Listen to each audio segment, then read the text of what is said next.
ఏదైతే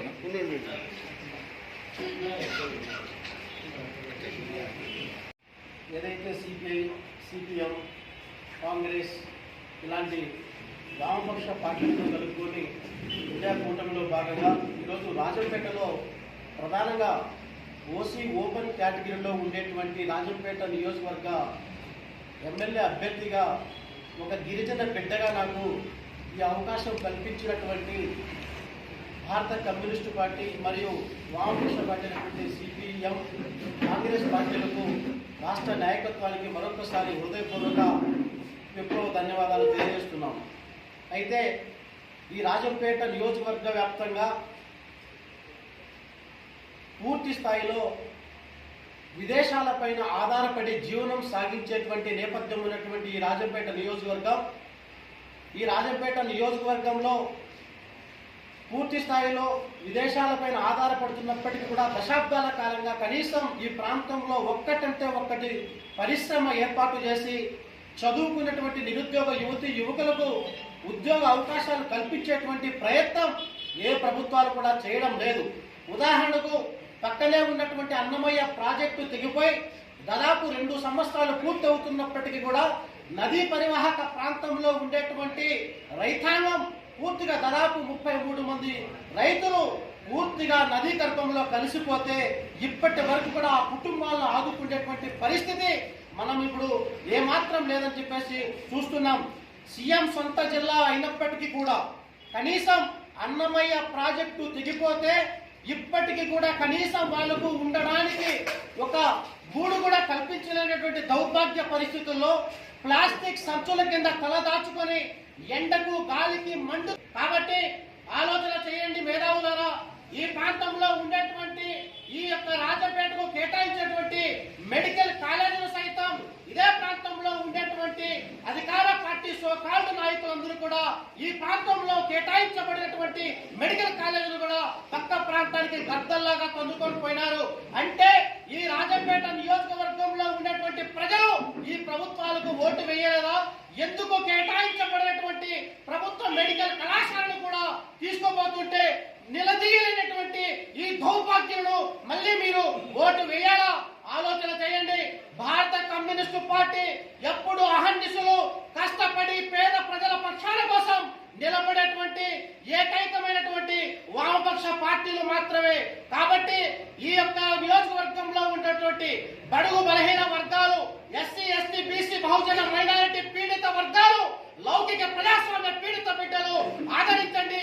ఒక గిరిజన బిడ్డగా నాకు ఈ అవకాశం కల్పించినారు. మనమందరం ఏకమవుదాం. ఏకమై తప్పకుండా ఈ యొక్క భూష పార్టీ నాయకులు తరిమి కొడదాం. ఈ ప్రాంతంలో ఉండేటువంటి వైకాపా కావచ్చు, తెలుగుదేశం పార్టీలు కావచ్చు, ఈ యొక్క తెలుగు ఆత్మ గౌరవాన్ని నరేంద్ర మోడీ దగ్గర తాకట్టు పెట్టేటువంటి పరిస్థితి మనం చూస్తున్నాం. పక్కనే సుండుపల్లి మండలంలో పించా ప్రాజెక్టు దిగిపోతే భారత కమ్యూనిస్టు పార్టీ పోరాటం చేసి 2 రోజుల పాటు పాదయాత్ర చేసిన పోరాట ఫలితంగానే ఈ రోజు యొక్క ప్రాజెక్టు పనులు జరుగుతున్నాయి. పక్కనే ఉన్నటువంటి రోళ్లమడుగు నీటి పథకం దాదాపు 60% పనులు పూర్తయినప్పటికీ కూడా ఇప్పటి వరకు కూడా ప్రజలకు నీరిచ్చేటువంటి పరిస్థితి లేదు. ఈ ప్రాంతంలో 1000 నుండి 1500 అడుగులు బోరు వేస్తే తప్ప నీళ్లు పడనటువంటి ఈ యొక్క ఆకలి కేకలతో ఉన్నటువంటి రైతన్నలను ఆదుకునేటువంటి పరిస్థితి లేదు. ప్రధానంగా రాజంపేట పట్టణంలో ఏదైతే రైతులు పండించేటువంటి అరటి, బొప్పాయి, చీనే, నిమ్మ లాంటి పంటలను తప్పకుండా ప్రభుత్వం ద్వారా భారత కమ్యూనిస్టు పార్టీ వ్యక్తిని ఇండియా కూటమిలో నన్ను అసెంబ్లీకి పంపిస్తే తప్పకుండా ప్రభుత్వం ఆధ్వర్యంలో శీతల గిడ్డంగులు ఏర్పాటు చేసి తప్పకుండా రైతాంగాన్ని ఆదుకోవడానికి ప్రయత్నం చేస్తాం. చదువుకున్నటువంటి యువకులకు తప్పకుండా ఉద్యోగ అవకాశాలు కల్పించి అసెంబ్లీలో ఈ ప్రాంతం యొక్క వాదనలు, ఈ ప్రాంతం యొక్క సమస్యలను తప్పకుండా మేము అసెంబ్లీలో గళం నింపడానికి కమ్యూనిస్టు పార్టీ ఎప్పుడు నిలిచాం. ఎటువైపు చూసినా మత కల్లోహాలు రెచ్చగొట్టి అన్నదమ్ములలాగా ఉండేటువంటి ప్రాంతాలను కూడా కులాల మధ్య, ప్రాంతాల మధ్య విభేదాలు సృష్టించి తద్వారా రాజకీయం చేయడానికి కంకణం కట్టుకున్నాడు. ఇకపోతే ఇక్కడ ఉన్నటువంటి జగన్మోహన్ రెడ్డి గారు అనునిత్యం ఈ రాష్ట్ర ప్రభుత్వంలో ఎటువైపు చూసినా అన్యాయాలు, అక్రమాలు, మానవంగాలు, మద్దలు, దొంగతనాలు, దోపిడీలకు నిలువుటద్దంగా ఆంధ్రప్రదేశ్ ప్రభుత్వం తయారైపోయింది. కాబట్టి ఆలోచన చేయండి. ఎప్పుడైతే పాలకులు వ్యాపారులైతే ప్రజలు భిక్షగాళ్ళు అవుతారు అనేటువంటి ఒక చందం ఉంది. ఆలోచన చేయండి. వామపక్ష భావాలు కలిగినటువంటి లౌకిక ప్రజాస్వామ్య వాదులను అసెంబ్లీకి పంపించండి. ఈ రోజు అసెంబ్లీలో దుర్యోధన మహాసభలాగా, దుర్యోధన మాయసభలాగా విచ్చలవిడిగా వాళ్ళు వ్యక్తిగత దూషణలకే ప్రాధాన్యత ఇస్తున్నారు తప్ప ఈ రాష్ట్రంలో ఉండేటువంటి రైతాంగం పట్ల, ఈ రాష్ట్రంలో ఉండేటువంటి నిరుద్యోగుల పట్ల, విద్యార్థుల యొక్క సమస్యల పట్ల ఏమాత్రం పట్టించుకోకుండా వారి ఇష్టానుసారంగా వాళ్ళు ఈ విధంగా విచ్చలవిడిగా మాట్లాడుతున్నారంటే వామపక్ష పార్టీలు అసెంబ్లీలో లేని కారణం చేతే ఈ రోజు ఈ ప్రాంతంలో ఉండేటువంటి వైకాపా టీడీపీ వారు కోట్ల రూపాయల డబ్బుల సంచులతో ఓట్లను కొనుక్కోవడానికి వస్తున్నారు. ఓటర్ మహాశైలారా ఆలోచన చేయండి. వాళ్ళు ఇస్తే కేవలం ఒక్కొక్క ఓటుకు 1000 రూపాయలు మాత్రం ఇస్తారు. అంటే 5 సంవత్సరాలకు 1000 రూపాయల డబ్బు అంటే సగటున సంవత్సరానికి 200 రూపాయలు అంటే పర్ డే 50 పైసల రూపాయలు మాత్రమే మనల్ని కొంటున్నారు. మనం ఒక్క రోజుకు 50 పైసలకు మనం ఓటును అమ్ముకుందామా? లౌకిక ప్రజాస్వామ్యబద్ధంగా ఈ యొక్క ప్రజల కోసం అని నిత్యం చర్చించేటువంటి కమ్యూనిస్టు పార్టీని అసెంబ్లీకి పంపిద్దామని చెప్పేసి ఓటర్ మహాశయులకు నేను విజ్ఞప్తి చేస్తున్నాను. ఒక గిరిజన బిడ్డగా నేను మీకు ఒకటే ప్రాధాన్యత, ఒకటే రిక్వెస్ట్ చేస్తున్నాను. నన్ను ఆశీర్వదించండి, గెలిపించండి. ఈ నియోజకవర్గ ప్రజలకు అని నిత్యం అందుబాటులో ఉంటాను. ఒక పేద కుటుంబంలో వచ్చినటువంటి వ్యక్తిని నేను. ఈ ప్రాంత సమస్యలను తప్పకుండా అధ్యయనం చేసేటువంటి వ్యక్తి నేను.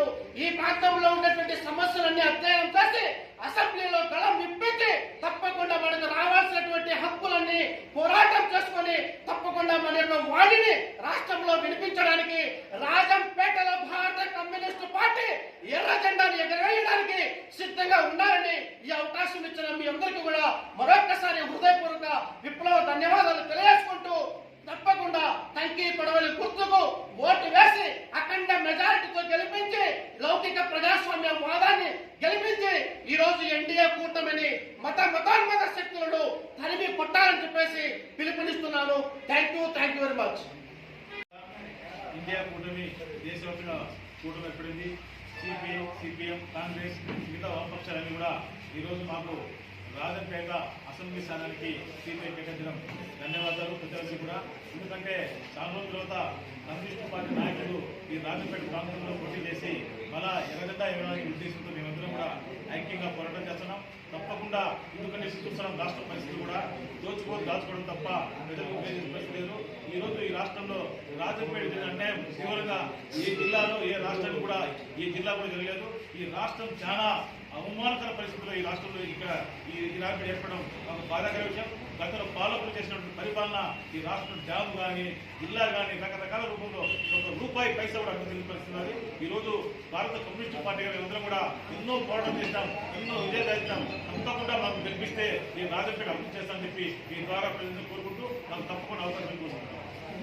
ఎన్నికల్లో దేశవ్యాప్తంగా బీజేపీ ప్రభుత్వాన్ని ఈ దేశం నుంచి తరిమి కొట్టాలని చెప్పి ఇండియా కూటమి పేరుతో ఈ దేశంలో ఉన్నటువంటి లౌకిక శక్తులన్నీ ఒక తాటి మీద